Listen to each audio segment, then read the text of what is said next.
بسم الله الرحمن الرحيم. إذ يقول المنافقون والذين في قلوبهم مرض غر هؤلاء دينهم ومن يتوكل على الله فإن الله عزيز حكيم.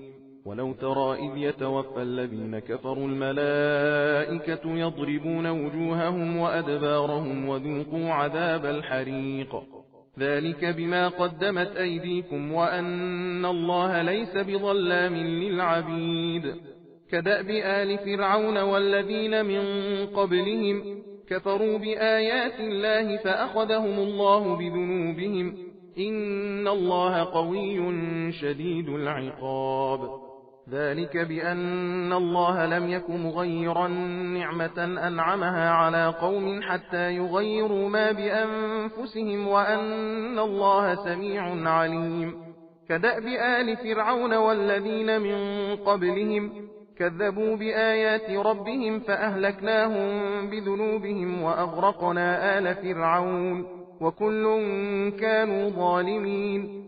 إن شر الدواب عند الله الذين كفروا فهم لا يؤمنون.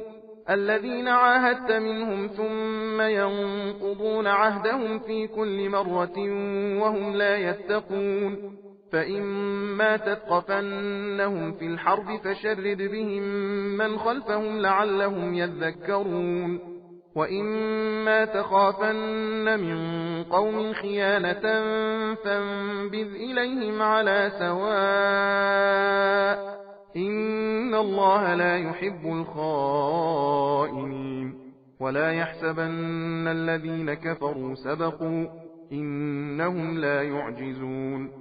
وأعدوا لهم ما استطعتم من قوة ومن رباط الخيل ترهبون به عدو الله وعدوكم وآخرين من دونهم لا تعلمونهم الله يعلمهم. وما تنفقوا من شيء في سبيل الله يوفى إليكم وأنتم لا تظلمون.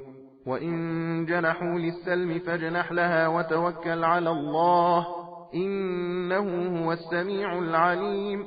وإن يريدوا أن يخدعوك فإن حسبك الله هو الذي أيدك بنصره وبالمؤمنين وألف بين قلوبهم. لو أنفقت ما في الأرض جميعا ما ألفت بين قلوبهم ولكن الله ألف بينهم إنه عزيز حكيم. يا أيها النبي حسبك الله ومن اتبعك من المؤمنين.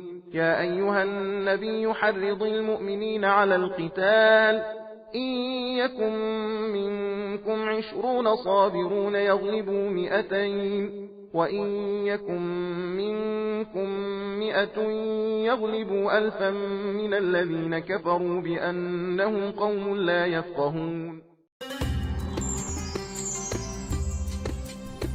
सबील कुरान हिदायत का रास्ता।